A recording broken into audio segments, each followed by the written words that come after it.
This is Dr. Karen, and you are listening to the De Facto Leaders Podcast on the B Podcast Network, where I share up-to-date, evidence-based practices, my own experiences, and guest interviews designed to help pediatric therapists, educators, and aspiring school leaders design services that support social, emotional, and academic growth and set kids up for success in adulthood. Whether you want to learn effective strategies for your therapy session or classroom, be an influential leader on your team, or find creative ways to use your skills to advance in your career, I've got you covered.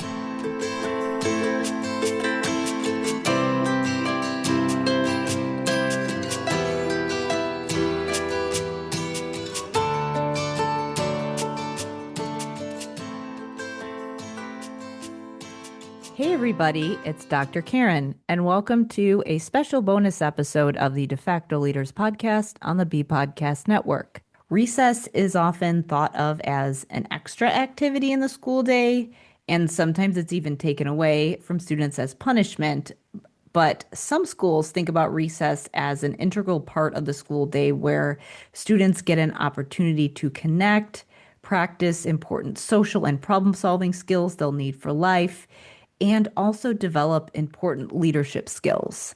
And other schools are taking it a step further and using it as a tool to help students feel more connected to their school experience and potentially decrease chronic absenteeism.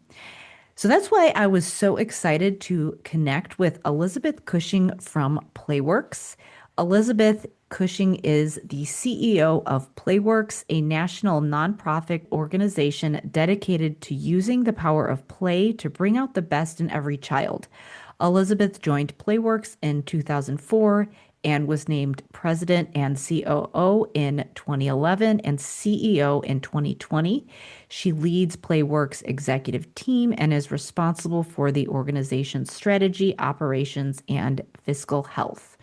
Playworks shares its unique brand of play and physical activity with 1,000 elementary schools, reaching more than 1 million children annually.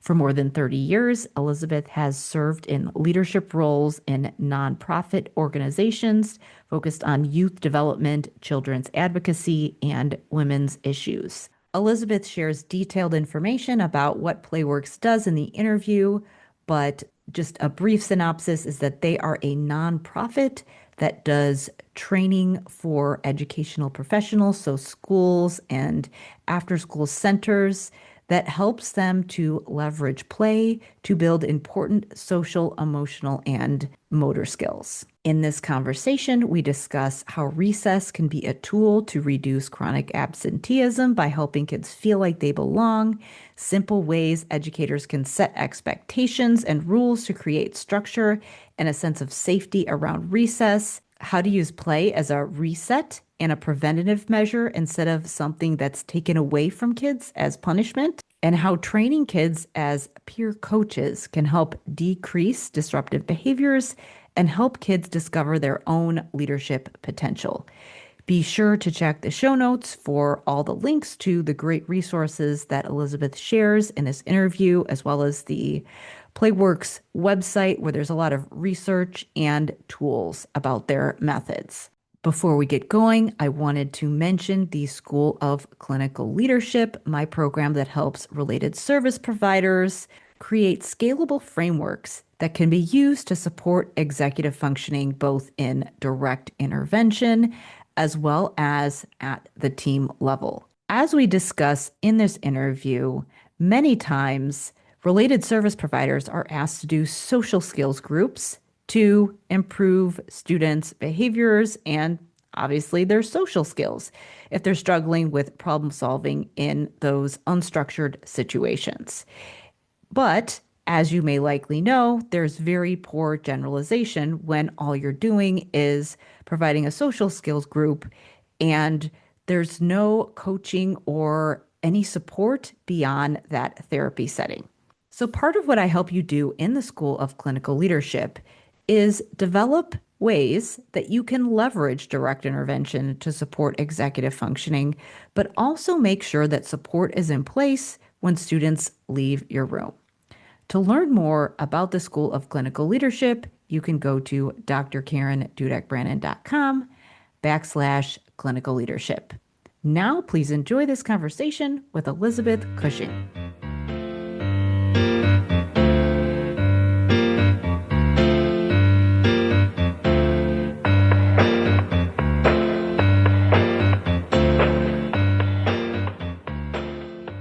Today, I am joined by Elizabeth Cushing from Playworks. So, thank you so much for being here with me today. Thank you for having me. So, I'm really excited to talk with you today, but I wanted to start off with just a quick, fun question that I thought would be on topic. What is your favorite nostalgic memory from your childhood of something you did when you were playing? I grew up in rural Oregon, and I loved playing Foursquare. Ah, And I yes. loved coming up with new little ways of playing, babies or cherry bombs, or I liked adapting the game and trying to win it, honestly. I loved it. Do you have a favorite memory too?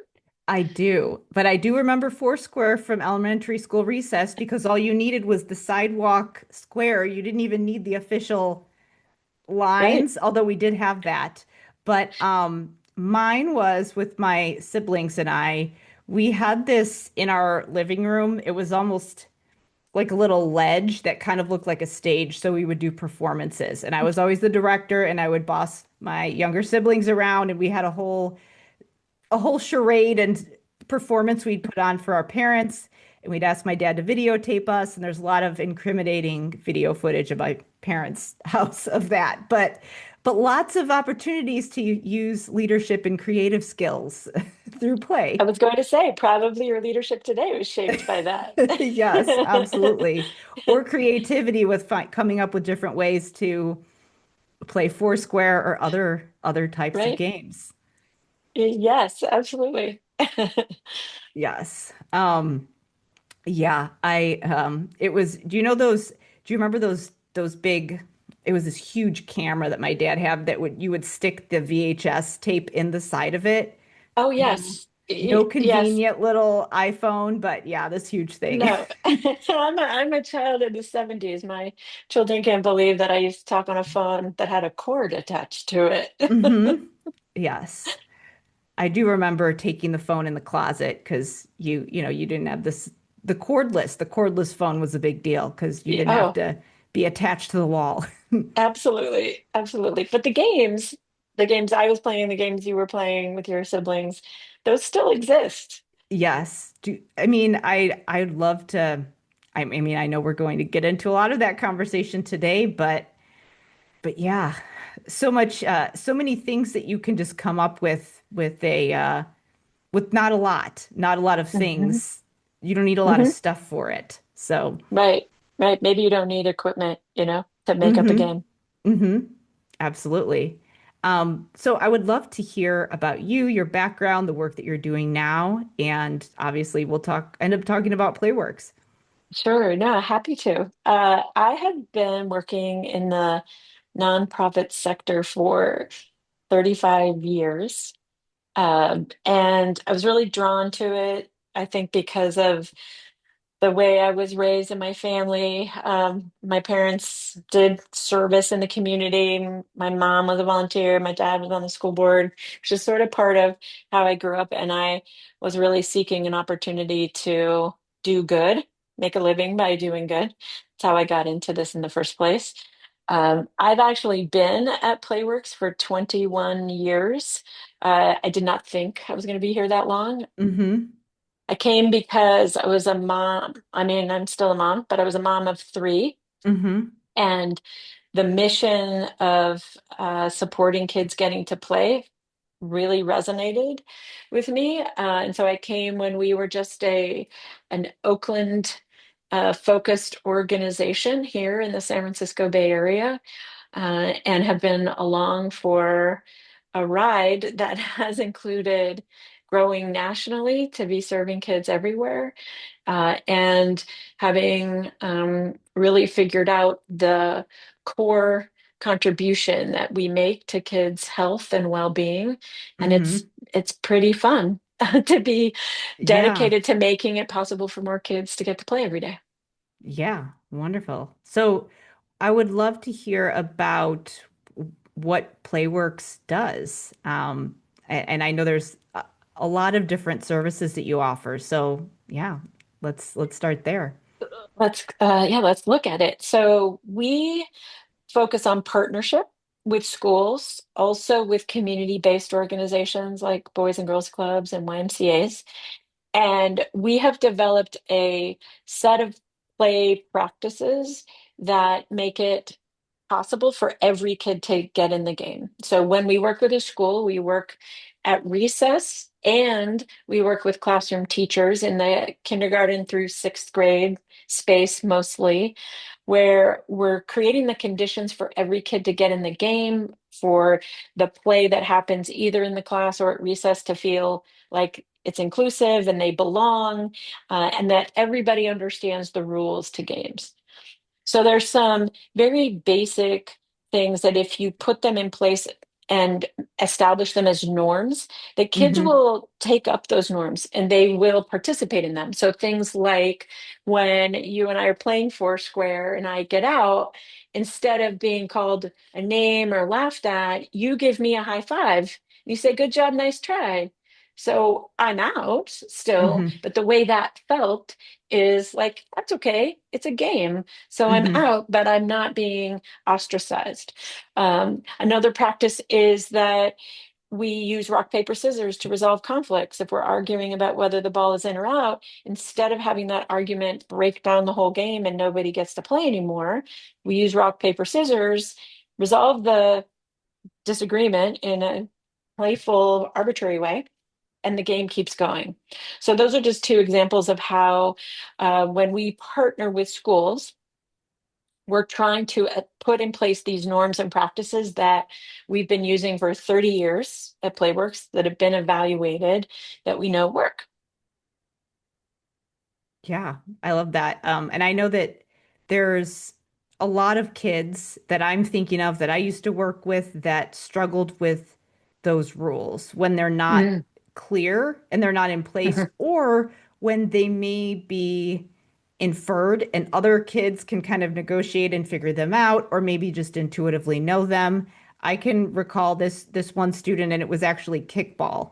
And so what was happening was the students couldn't get through an entire game because they only had 20 minutes or whatever it was for recess. So they had decided as a group that they were adjusting the rules and everybody was okay with it. But this particular student, who had a difficult time inferring those rules that was on my caseload, was getting very upset and agitated and was having a hard time participating in the game. So I did address that on my end with him specifically and with the teaching assistant. But I think if there would have been some other structure in place for understanding, well, what happens when we need to adjust the rules for the game. And so we had to talk through all of that. But rather than addressing it as an isolated situation, I can think of many other students that would have benefited from that, or probably other things, arguments that happen for similar reasons, where if something would have been in place, it would have been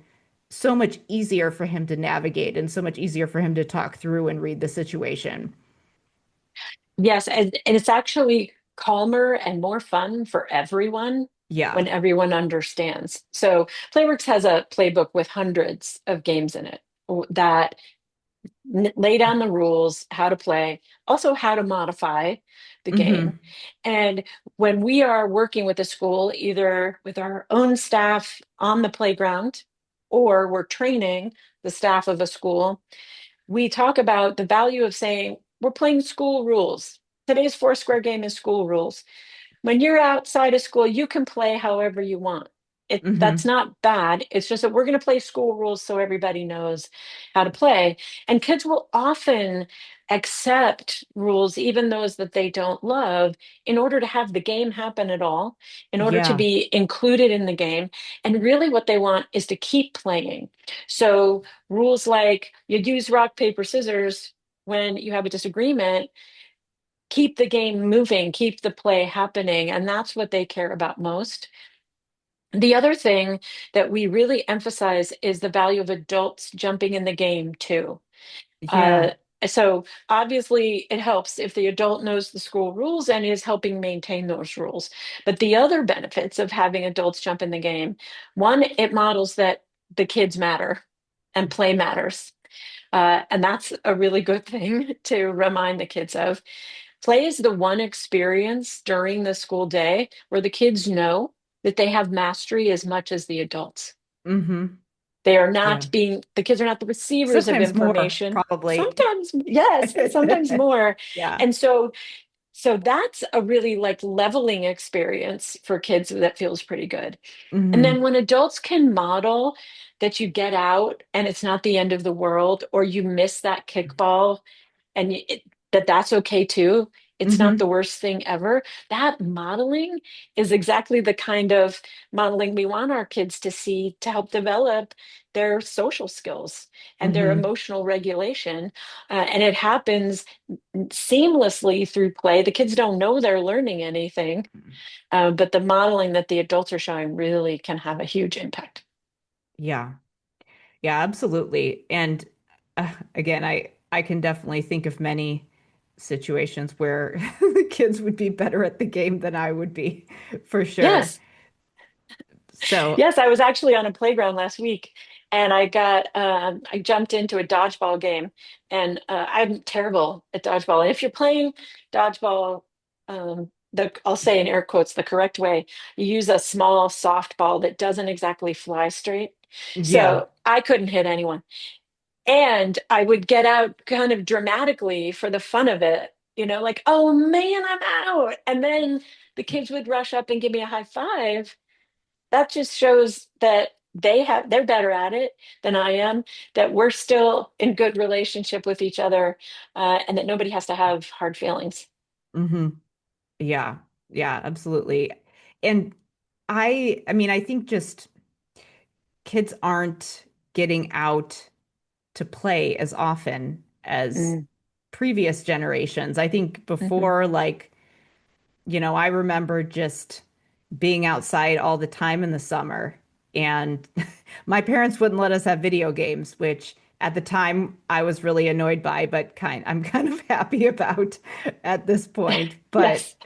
But yeah, I Yeah. mean it made us be more creative because we got to be in that situation where we had to come up with different ways to play, and there was some structure sometimes depending on what we were doing, but not so much that it was too rigid. So we definitely got to have all of that time. And so Yeah. like I you mean, it said is a before. space where kids have a lot of ability to decide how to be, what to play, how to play.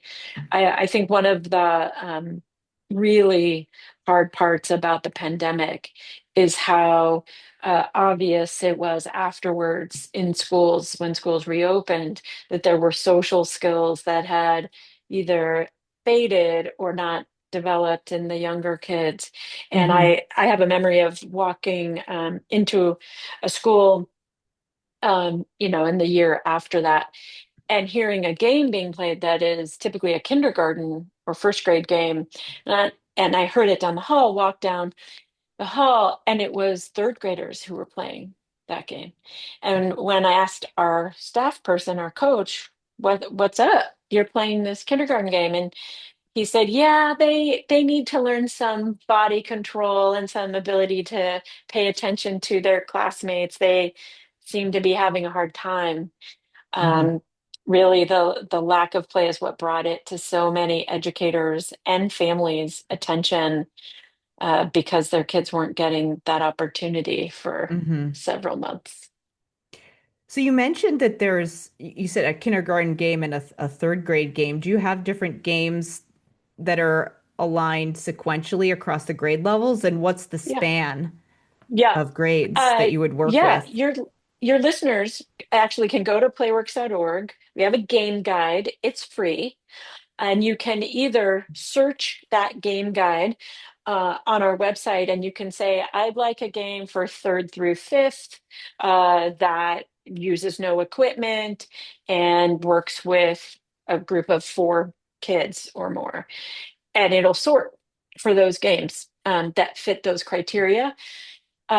We do have internally a scope and sequence of games that are increasing agility Yeah. and fine motor control, ability to catch a ball or not catch a ball, um, to kind of match the developmental stages of kids. And we're happy to share those. I think the one of my favorite parts about the game guide is that we offer modification advice, Mm-hmm. depending on the That's physical great. space you're in, the Mm-hmm. the size of the group, etc. Because play is an adaptive behavior. It's something that you do differently every time, depending on the players in the game. And so we want to help adults remember that from their own childhood and then actually adapt to the group of kids that they're playing with. Yeah. So I assume, and you're mentioning developmental progressions, it's Mhm. how does this tie in or extend beyond what you might be able to work on with physical education or other curricular areas? And I see my brain immediately went to the cognitive because that's the part that I worked with, especially when you mentioned that the third graders that were having a difficult time being aware of their peers and paying attention to what was going on. So I can obviously see the relationship between what you would be doing in cognitive skills, but obviously the physical skills as well. So how does it align with some of those other things that we would want kids to get in school or just their childhood in general? Yes, it's very interconnected, right? Like we observe kids' physical skills developing over time, their social skills developing over time, their executive functioning skills, ability to listen and self-regulate and be resilient, develop over time. And playing is a way to support each of those areas of development. So, for example, we use transition games, chants, movements to support the kids calming themselves at the beginning or end of recess. So, you might, if your kids are in your classroom and you're getting ready to move them out to recess, we have suggestions for that. Like we're all going to be silent penguins and we're going to not speak, but we're going to use our penguin feet all the way out to recess. That gets them focused on that physical action they're taking and they're giggling a little bit and they do that transition and there's no pushing and shoving and there's disruptive behavior, right? So Hmm. play can be used for transitions.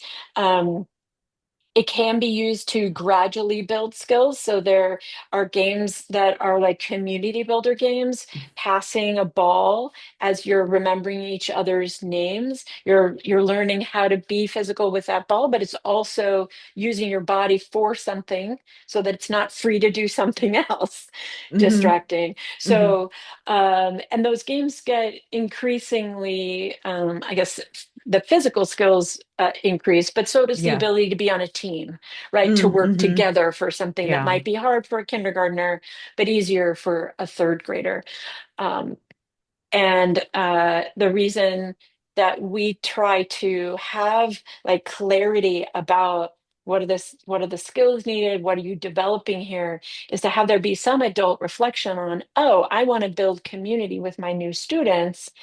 I'm going to use an icebreaker game to help build community and help them find things that they share that are similar across them. Just a little bit, it kind of the secret sauce is a little bit of intention Hmm. about what game you're playing or how you're playing it can help make the experience so much more powerful for the kids and the adults that are playing. Hmm. Yeah, that is really interesting because I think some games could, well, one, there's more complexity. There's that part of it as well. But then also just I could see games could be certain games would be more team oriented. Some are busier than others or rowdier potentially. Yes, So it would yes. that would have an impact on what kids would need in order to be able to keep the game going, as you said, without Right. conflict or getting very dysregulated or something like that. I'm going to take a quick break here to talk about the School of Clinical Leadership, my program that helps related service providers design programming and interventions to support students' executive functioning in school settings. Social skills groups are often seen as the entire intervention. And when they're delivered this way, they're often done in an academic format where an adult is leading the session and kids are answering questions or discussing various social rules and scenarios. This is a very small piece of what needs to happen. When we think of social skills intervention as just a lesson plan or social skills group, kids get really good at answering questions about how they should be acting in hypothetical situations. However, they often don't transfer any of those things over to real life. This is because real social interactions are not academic situations. We're actually not working on the skills preventing kids from using the information and knowledge we're trying to give them. In other words, we're not building the executive functioning skills kids need to be successful in social situations, not to mention other areas of life. Before you can successfully implement social skills intervention, you need to have a solid understanding of what executive functioning is, both the internal skills and the external behaviors, what successful intervention looks like and who needs to be involved, and what service delivery models can effectively address executive functioning. This is exactly what I show you how to do in the School of Clinical Leadership. In the program, you'll learn why kids continue to experience anxiety or behavioral challenges, even though they're going to therapy or have a behavior plan, common mistakes multidisciplinary teams make when teaching executive functioning, and how to correct these mistakes, why kids struggle with problem solving and friendships, even though they're going to pull out therapy and social skills groups, and most importantly, how to help your team work together to figure out solutions to all of these things. If you are in a related service provider role, if you're a speech pathologist, social worker, counselor, psychologist, occupational therapist, or other professional on a school team supporting students, you can emerge into a leadership role on your team and help to guide these interventions. I help you do that in the School of Clinical Leadership. To learn more about the program, you can go to drkarendudekbrannon.com/clinical leadership. There's another aspect to a couple of other things about our work that I think some teachers are surprised by. The first one is that we did a measurement of how much time teachers notice they've gotten back for instruction after recess at our schools because Yeah. so many conflicts travel into the classroom and the teacher has to resolve those conflicts Mm-hmm. or just hurt feelings and then that turns into some sort of behavior of some kind. And the study we did, on average every teacher was saving 25 minutes a day in every class they had after recess. That's a Wow. lot of instructional time. It The other is. thing that Yeah. happens is that the line out the principal's door after recess Mm. evaporates Yeah. because there's no more arguments.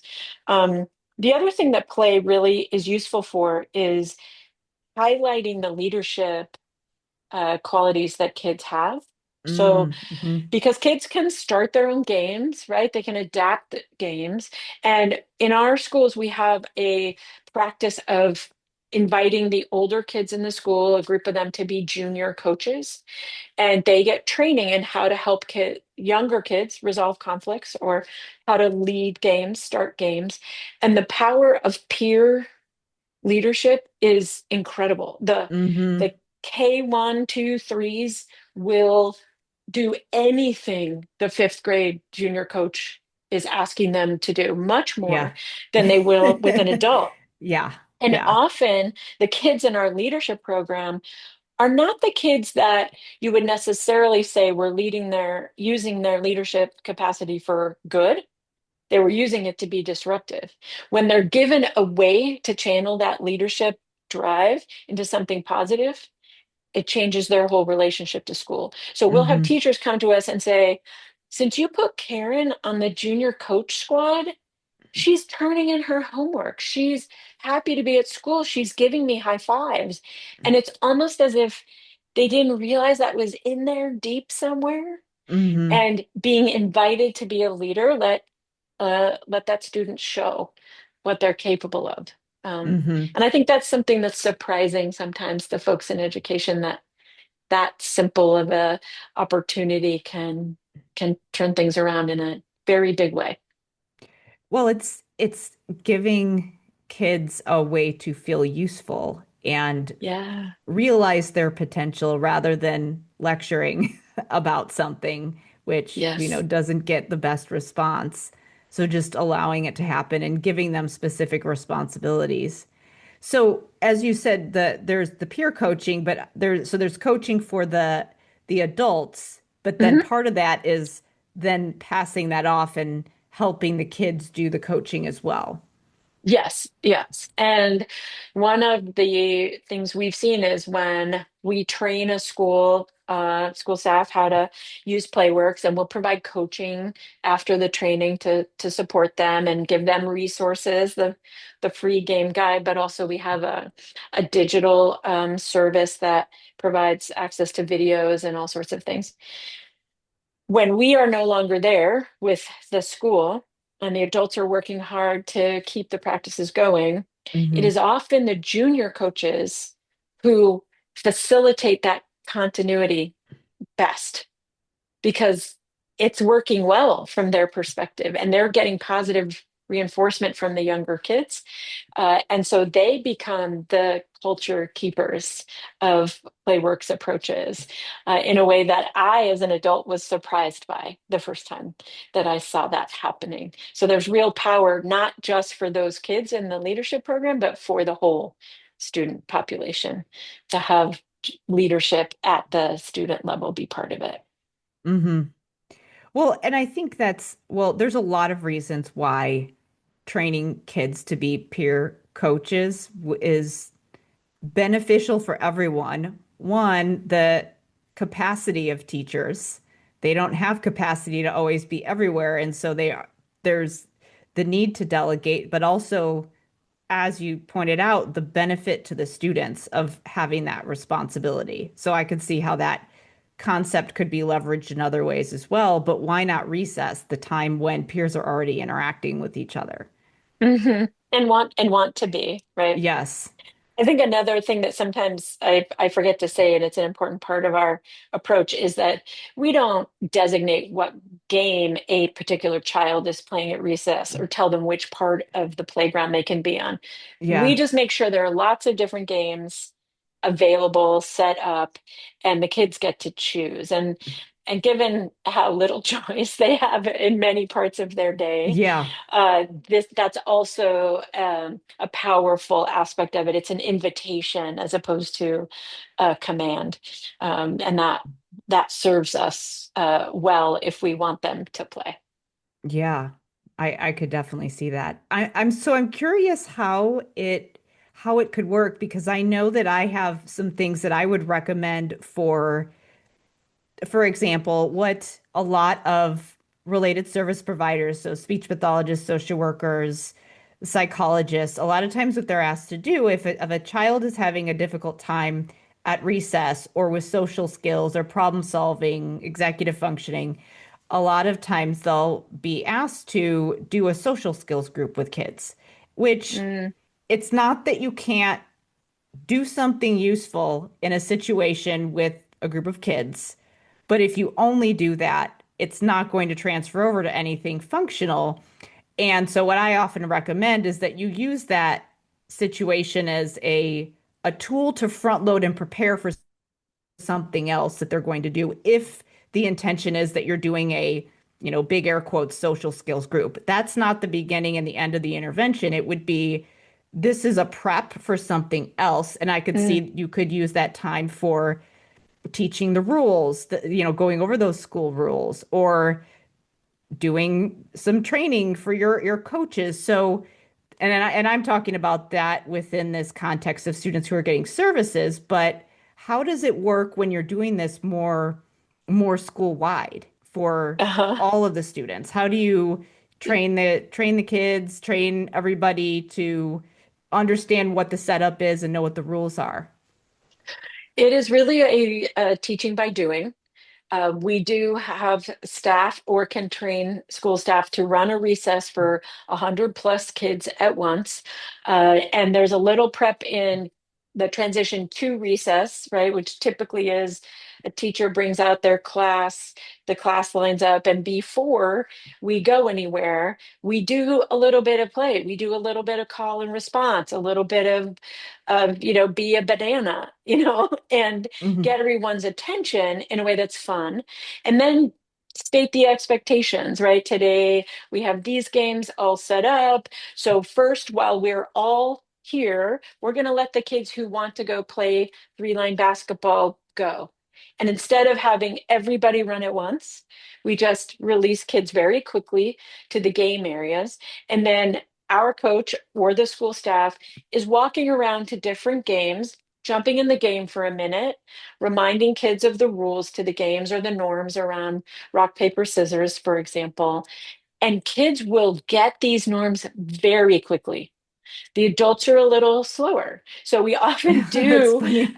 yeah, we often do a training for school staff before we implement this on the playground. And many an adult will say, our kids are not going to behave well. I'm telling you. Hmm. And then they do because recess is fun. They knew Hmm. what to expect. They were told the games ahead of time. The adults are jumping in the game, which is a whole new experience.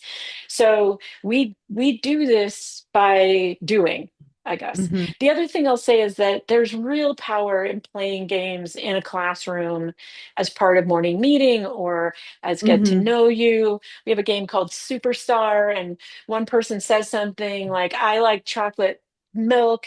And if you also like chocolate milk, you put your hands in the air and you say superstar. And there's like this, oh, I'm part of this really fun community. I have Yeah. that thing in common with you. And it's so silly. And that really breaks down those protective Hmm. behaviors that all of us use Hmm. um, by creating a sense of, you're okay here. I like Hmm. chocolate milk too. Um, so I would not skip over those. If I were giving some advice about how to incorporate play, I'd say start there Yeah. because that'll ripple into everything else.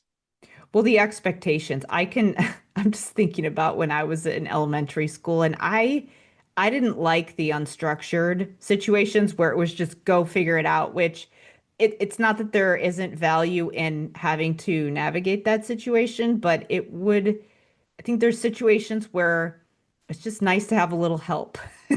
Yeah. Being the introvert, it's nice to have a little bit of structure. And I think that some kids, they just that little extra layer of expectations clarified. And like you said, the releasing of groups. And Hmm. so it's not the adults aren't hovering, but there's just a little bit of just more parameters around what's happening to create a little bit of like you said, protection or expectation of what's coming up. And I could just see how a lot of students who are nervous about social situations, thinking of how I felt when I was a young elementary school student. I'm thinking about how I feel when I go into networking events now. It's like, oh Yes, my God. exactly. It's Same like, vibe, same vibe. yeah, And it's not all structured or all unstructured. right. It's just enough Yeah. for it to get going smoothly, and Mm-hmm. then everyone feels okay. We often have kids who don't choose to get in a game at all, and we encourage the adults to just extend the invitation. I'm gonna go play some hula hoop tag. Do you want to play with me? And if they say no thanks, like okay, Mm-hmm. or I'm gonna go see what's up at the basketball game. You want to come watch with me? S- Just to be invited, even if the child doesn't say yes, is an important opportunity because they're not sure if they are invited or not. And Mm-hmm. I think it's Yeah. something adults can do. That initiation and just knowing how to get in the game is Hmm. that's a big thing Hmm. for a lot of kids. So, Yes. Yes. I think there's also the joy that is Mm-hmm. generated when kids are playing. That is really important. It's important right now. It was important in the pandemic. Um, and we recently got some attendance data that shows that Playworks Title I schools have lower chronic absenteeism than non-Playworks schools. And we're not an attendance intervention, and we're not the only attendance intervention, out there. Mm-hmm. But it's not surprising to me that if kids feel welcome and that they're going to have fun at recess and they know they can count on their peers to play by school rules and give them a high five when they get out, that they're going to want to come to school. And maybe that morning when they woke up and they're like, Mom, my tummy hurts, which might not be a physical Right. cause, Yeah. that scenario of being slightly anxious about school changes if they know that they're going to get to play in a way that feels good. Mm-hmm. Yeah, I mean, having something to look forward to see your friends and just yeah, I could see that would be huge for some kids. And I'm glad that you brought up the absenteeism because I was going to ask about that. And I know that's something that you're focusing on currently, Mhm. um but yeah, I mean, what else can you share about what schools have told you about just the attendance issues? I mean, and that's something that also has increased since the pandemic and Mhm. is especially difficult for certain populations.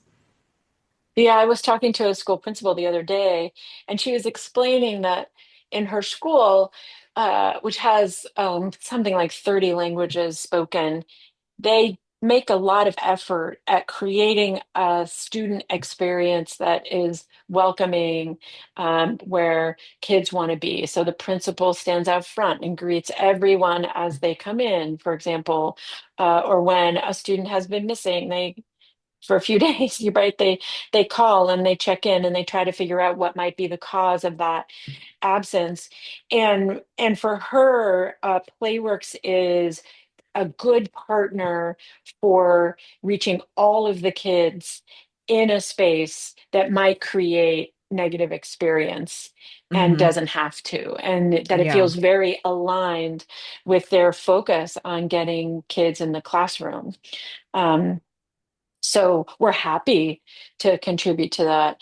For us, the reason to be so focused on school as a place for play is because it's where most kids are during the day. And we'd like every kid to get to play every day in a way that feels great.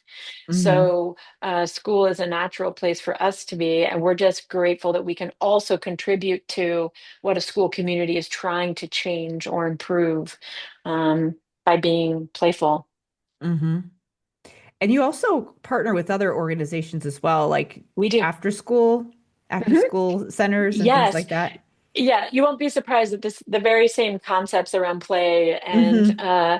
adult playing with kids are present in after school programs, community organizations, also. So we are from the same cloth, and we are often asked to come train in those organizations because our practices work. They work everywhere with any kind of kid, any across the Hmm. United States. Yeah. So that works well. And we've just started in the last few years, we figured out that we can collaborate with some of those after school organizations and expand their programming into the school day by training them to do what we do at a school, and then continued the play practices in the after school space. Hmm. So that's obviously great for the kids. It means a consistent experience. For those after school orgs, it increases their enrollment after school because the kids are meeting their staff during the school day and want to play with them more in the after school time. It also enables those organizations to offer longer hours to their employees and retain Mm. their employees. And for us, it means that there's a permanent partner for that school that is using Playworks practices, and we don't have to serve that school. And so it's a very it's a collaborative and cost-effective way of making sure more kids are getting to play. So we're trying to do that in more places across the country. In fact, I just heard a program director from Muncie, Indiana, talk about how great it has been to be a partner in the schools with Playworks, and that now they're getting a reputation in the community for being a super playful boys and girls club that is doing this work in the schools. And we're just thrilled to be like standing behind them, supporting them doing that work now. Hmm. Yeah, that's wonderful. And especially with the after school programs, it's the same thing is that you want kids to have a place where they feel like they belong and extend that Hmm. to the after school hours as well. Hmm. Yeah. I have to tell you, I've been at a few conferences recently with education leaders. And I'm heartened by the focus on making sure that kids feel like they belong at school. There's a real understanding that for all kids of all abilities, that it is so connected to their openness to learning.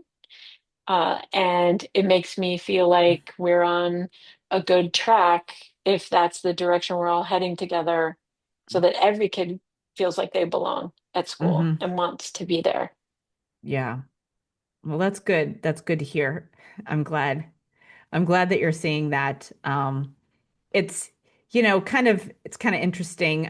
If you spend a lot of time on social media, you never know. Like sometimes I think, am I just clicking on all the negative stuff? Like what's going on Yes. here? So it's Yes. nice to hear something positive from someone who's interacting with the humans, not the Yes. Well, and algorithms. I really noticed it. I mean, I've been in spaces with superintendents and principals from all over the country who don't know who I am. We're just Yeah, talking at a table or, I'm learning about them. And that understanding and belief and commitment is out there. It really is.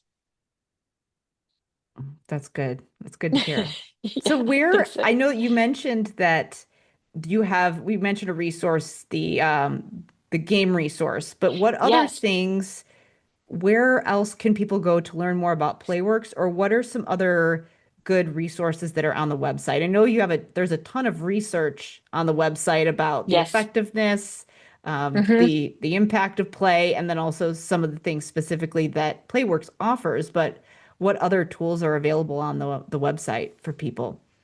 Yeah, there's another resource that really any adult in the school can use. We have a sister website called recesslab.org. Okay. It's Playworks. It's got our logo on it, but the focus of it is a recess checkup, which is a Okay. observation tool anyone can use. Go out, watch 20 minutes of recess, and it will give you a sense for the kinds of things we look for in terms of safe, healthy, positive recess. And if you enter your measurement into our system, we'll send you immediately back a report and some tips of where to get started. And we often use this to introduce, like, what does good or great recess look like, and then point you to specific resources that can help. And Recess Lab includes a couple of video resources about positive language on the playground with examples Hmm. of what that is, and conflict resolution and examples of how to use it. So uh, I would encourage you to go to that website as well. And then there's a recent blog about chronic absenteeism Hmm. that includes some quotes from educators. And it might be a piece that you could use to inspire a conversation at your Yeah. school about the connection between recess and attendance that could be Yeah. interesting and could maybe create a new window of opportunity. Yeah, absolutely. I mean, the that one is, I mean, that's more of a macro level thing that really, if it's an issue for a school, needs to be addressed at the leadership level. So Hmm. definitely an important conversation. We are also proponents of not taking away recess as punishment. Yes. which I know it Yes. can be controversial in the educator It shouldn't community. be, but unfortunately, it happens too often. And I don't think it creates the outcomes that people are No, hoping it for. So doesn't.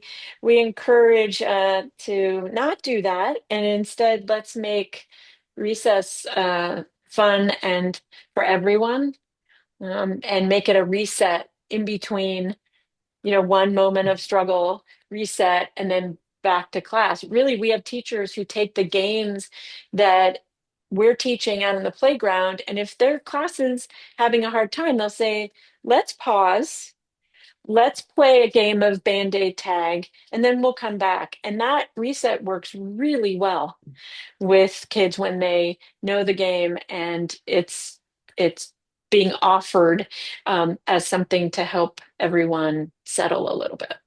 hmm And I think it's seeing it as a an integral part of the school day and not, Yeah. extra icing on the cake, so to speak. Yeah. Well, we sometimes talk about it with the phrase it's a solution that's hiding in plain sight. hmm It is a time in the day that can be amplified for its positivity, its opportunity to build relationships and friends, um, the chance to reset your brain before you get back to hmm hard work. And it's not an expensive opportunity either. So Mm-mm. it's something that can really make a big difference with some very simple intentions. Yeah, love it. Yeah. Well, thank you so much for being here with me today. Oh, you're welcome, Karen. It's been fun. Thanks. And we'll link to all of those resources that you mentioned. Perfect. Thank All you. right. Thank you.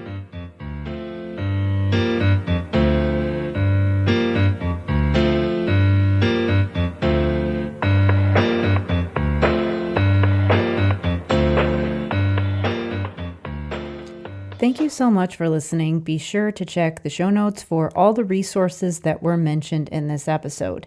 And be sure to check out the School of Clinical Leadership, my program that helps related service providers put executive functioning support in place in collaboration with their school teams using multiple service delivery models. So I show you how to do direct intervention, and I also show you how to coach and train others so that you can ensure students get support across their day. Remember that it helps me so much if you tell your friends and colleagues about De Facto Leaders, and if you follow me and leave me a rating or review wherever you listen to your podcasts, whether you listen on Apple or Spotify or another podcast network. And finally, if you're interested in collaborating with me, if you'd like to invite me to be on your podcast, if you would like to be a guest on De Facto Leaders, or if you have a suggestion for a guest for De Facto Leaders, please email me at talktome@drkarenspeech.com.